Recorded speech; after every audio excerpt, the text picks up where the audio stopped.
सुमित मिश्रा के नगर अध्यक्ष बनने के बाद दोस्तों और चाहने वालों ने किया सम्मान, कही दिल की बात। महाविद्यालय के जूनियर सीनियर साथियों ने रख दिया खोलकर अपना दिल। सुमित मिश्रा का किया सम्मान, साथ में मिश्रा से जुड़े संस्मरण भी सुनाए।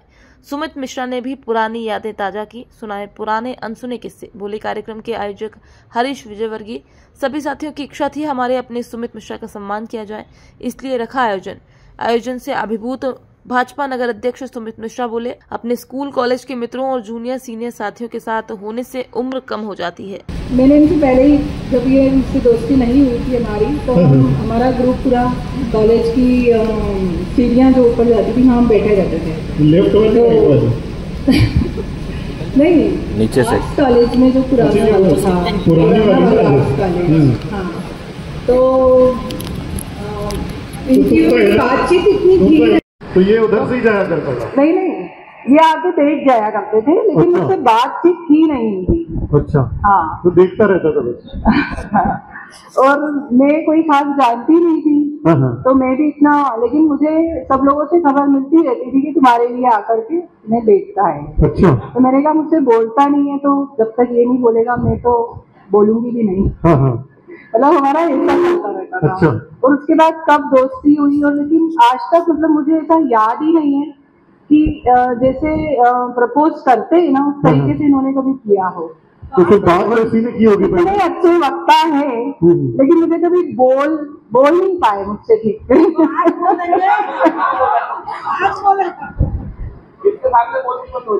आगे पीछे घूमते रहते थे। अच्छा। मेरे घर की गलियों के चक्कर भी खूब लगाए इन्होंने। अच्छा। हाँ, लेकिन ये हिम्मत नहीं हो पाती थी इनकी मुझसे बोलने की, क्योंकि मैं थोड़ा पढ़ने लिखने वाली टाइप की लड़की थी। अच्छा। और पूरे पीरियड अटेंड करना वगैरह, ये पूरे समय अपने क्लास में तो कम ही लिखते थे, तो मेरा वो रहता था कि नहीं, ये क्लास में तो रहता नहीं, ये लड़का पता नहीं कैसा है, सही पढ़ता लिखता तो है नहीं, तो आई एम नॉट इंटरेस्टेड।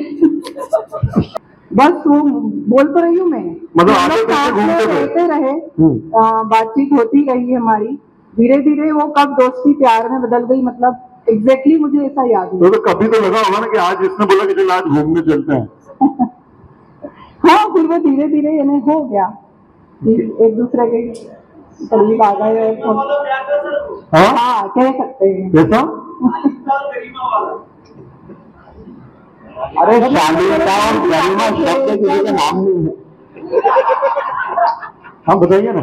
ये मेरे घर भी आते थे, मैं इनके घर जाती थी। अच्छा। लेकिन ग्रुप्स में ही हम लोग मिलते जुलते थे। तो नाटक खेल रहे थे और मुझे 3 छोटे छोटे कैरेक्टर प्ले करने थे, जिसमें से एक कैरेक्टर दिया था मुझे पुलिस वाले का, और रात का सीन था, सुमित भैया उसमें करके भागते, मुझे इनका पीछा करना था, और उजाला तो वैसे ही कम था, हेलोजन और बंद कर दिए थे। अब हम लोग नाटक शुरू हुआ, मैं जब सुमित भैया दौड़ के गए, मैं दौड़ के गया, उधर से वापस आना था, सुमित भैया को वापस जाना था, और बीच रास्ते में सुमित भैया और मैं दोनों टकरा गए। खैर, तो वहां पर ऐसी जगह पर सुमित भैया ने हमको संभालना सिखाया। उस स्टेज पे जब मैं गिरा तो ऐसा लगा था कि शायद ड्रामा खराब हो जाएगा, पर सुमित भैया ने वहां पे मुझे हाथ पकड़ के उठाया और फिर मेरे को छोड़ के भागे, और मुझे फिर एकदम से मैं पिक किया कि नहीं यार, ऐसा मैं उस जगह से जो है क्विक रिस्पॉन्स, क्विक डिसीजन लेना सीखा। इस तरह के काफ़ी सारे घटना चक्र हैं, पर सुमित भैया वो घटना मुझे अभी भी ध्यान है, और काफ़ी समय समय पे आप मुझे मार्गदर्शन देते रहे हैं। इवन जब मेरा पीएचडी का वाइवा हो रहा था, उस दिन मैंने आपको केवल व्हाट्सएप पे फ़ोन पे मैसेज भेजा था, एसएमएस किया था, और आप मेरे पीएचडी वाइवा के लिए वहाँ अटल बिहारी वाजपेयी कॉलेज में आए थे 2013 में, दिसंबर 2013 में। मुझे बहुत अच्छे से ध्यान है, मुझे मोटिवेट किया था आपने। ईश्वर करे आप आज नगर अध्यक्ष बने हैं, आप विधायक तो छोटी बात है, मैं चाहता हूँ जहाँ अमित शाह और नड्डा जी और राजनाथ सिंह जी बैठ चुके हैं, उस जगह पर आप बैठे राष्ट्रीय अध्यक्ष बनकर। मेरी बहुत बहुत सारी शुभकामनाएं। और ये अपना कार्यक्रम जैसे डिसाइड हुआ, मैंने वैसे टिकट कराया, और मैंने सोचा आज तो आना ही है कैसे भी करके, और मैं आई। प्रवीण भैया, मनीषा भाभी, हमारा जो ग्रुप है वो सभी हर बार इनवाइट करते हैं बट आना नहीं हो पाता है वहाँ से।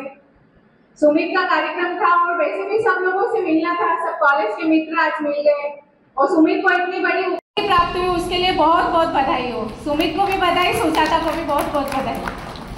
मैं तो सुमित की कॉलेज के दिनों में बहुत ही अच्छी दोस्त थी। हमारा एक अच्छा ग्रुप हुआ करता था, बहुत मस्ती करते थे, कॉलेज जाते थे, क्लास में थोड़ी देर बैठते थे, बाकी मस्ती करते थे। सुमित कभी पढ़ने नहीं देता था हम लोगों को। अभी तो ये नेता बन गया। वो नेता बन गया और हम वहीं रह गए अभी। तो अच्छा स्कूल चला रही हो, सबको पढ़ा रही हो, बहुत अच्छी बात। मुंबई में 3 मकान कर लिए और कितना करना है। मतलब मुझे याद नहीं कि मेरे माता पिता ने कभी मेरे को खूब इसने दिया। मैं सबसे छोटा था घर में, किंतु मुझे कभी उन्होंने अभाव का वो नहीं होने दिया। और दोस्त यार इतने अच्छे मिले कि वो सब हथेली पे रखते थे। मेरे जीवन का एक संस्मरण है, मैं मेरे फादर को 8 मई को चारों धाम ले जाना चाहता था, माताजी पिताजी को। मैं नहीं ले जा पाया क्योंकि 23 अप्रैल को 15 दिन पहले फादर शांत हो गए एकदम हॉस्पिटल में। मैं बहुत डिप्रेशन में था। हरीश भैया, प्रवीण भैया, जैसा कि छाजड़ साहब ने बताया, पूरी टीम के साथ घर पे आए बैठने। मैंने ये वाक्य उस समय आप लोगों से भी शेयर किया। तो प्रवीण भैया उस समय मुझे कुछ नहीं बोले, हरीश भैया ने भी उस समय कुछ नहीं बोला। फिर बाद में प्रवीण भैया का फ़ोन आया कि सुमित माताजी को चारों धाम कराना है। मैंने 3 महीने में पूरे देश के माताजी को चारों धाम कराए और अकेले नहीं कराए, सुजाता ने भी मेरे साथ करा, मैंने 16, 17, 18 लोग गए।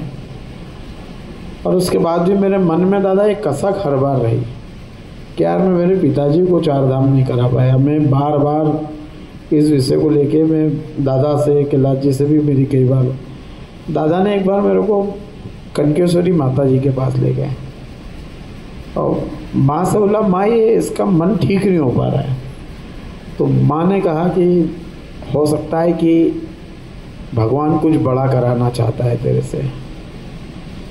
मैं माँ का इशारा समझ नहीं पाया। फिर परदेसीपुरा वाले हमारे संतोष शुक्ला जी से बात हुई तो संतोष शुक्ला जी ने बोला, सुमित बाबू ऐसा करो कि पहले ऐसा मुकाम हासिल करो और उस मुकाम के बाद ये प्रण कर लो कि जो भी माता पिता साल में कोई एक जोड़ा ऐसा रखो जो केदारनाथ बद्रीनाथ की 4 धाम यात्रा नहीं कर सकता है, उसे 4 धाम की यात्रा वैसी कराना जैसे अपने माता पिता को कराते। तो वो प्रण मेरा है और जीवन में माँ बाप से बड़ा तो कुछ होता ही नहीं है।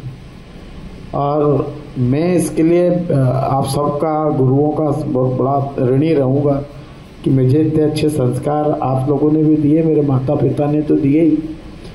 मैं जब राजनीति में आया दादा तो मेरे फादर ने मुझे बोला कि बेटा अपने पास कुछ नहीं है, अपने पास केवल इज्जत है।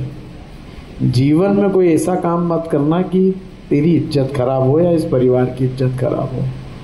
और मैं आप सबसे भी यही आग्रह करूँगा कि मेरे ऊपर आज तक चवन्नी का कोई दाग नहीं है, ना आर्थिक ना चारित्रिक। और ईश्वर से और आप सबसे भी यही प्रार्थना करता हूँ कि मैं काजल की कोठरी में हूँ, मेरे ऊपर ये बस दाग ना लगे, ईश्वर की इतनी कृपा बने। जब से सुमित भाई भारतीय जनता पार्टी के अध्यक्ष बने तभी से सब दोस्तों की इच्छा थी कि हमारा सुमित, हम सब एक जाजम पर बैठ के वही कॉलेज की बातें जब कॉलेज में रहा करते थे, तो आप देखेंगे इनके साथ के या हम इनके पहले थे और इनके बाद के सारे विद्यार्थी यहाँ पर आए और अब इस प्रकार से वातावरण देखा। सब 11 बजे से अभी 2:30 बज रही है, इतना एक पीरियड 40 मिनट का होता है और नॉन स्टॉप 3 घंटे 3.5 घंटे तक सब बैठे रहे। सबने खूब आनंद लिया, आपने पुराने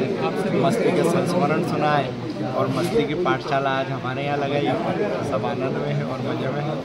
ये जब भी हम अपने सहपाठियों से, अपने सीनियर से, अपने जूनियरों से मिलते हैं तो आदमी की या व्यक्ति की उम्र कम हो जाती है। और जब फिर उसमें भी महाविद्यालय के साथी हों, आज मेरे सीनियर्स, मेरे गुरु आदरणीय प्रतीक श्रीवास्तव जी, प्रवीण नगरीवे जी और ये जो पूरा जाजम आज बैठा है, आदरणीय हरीश विजयवर्गीय जी, आज उन्होंने इसकी पहल करते हुए, हरीश जी ने आज के भोजन की और उनके गार्डन में ये कार्यक्रम है, उन्होंने ये पूरा मजमा आज का जुटाया है। और मुझे बड़ी खुशी हो रही है कि मेरे साथियों ने मुझे 25 साल बाद, हम सब अलग अलग समय पे मिलते ही हैं, किंतु इन सब लोगों ने आज मुझे मिलकर गले लगाकर बधाई दी, सम्मान दिया। मुझे ऐसा लगा कि जो दोस्त होते हैं वो जब दुख में आके खड़े होते हैं तो भी अच्छा लगता है, और जब सुख में आते हैं तो भी अच्छा लगता है, क्योंकि हमारे यहाँ कहा गया है कि दुख बांटने से घटता है और सुख बांटने से बढ़ता है। तो मैं वो सब महसूस कर रहा हूँ मेरे इन सब। हाँ, सारे राज्यों में कोई आर्थिक और चारित्रिक राज तो रहा नहीं अपने जीवन में कभी, इसलिए अपन ज़्यादा चिंता नहीं करते। कॉलेज जीवन की हंसी मजाक ठिलवई तो चलती रहेगी, जीवन ही मस्ती है।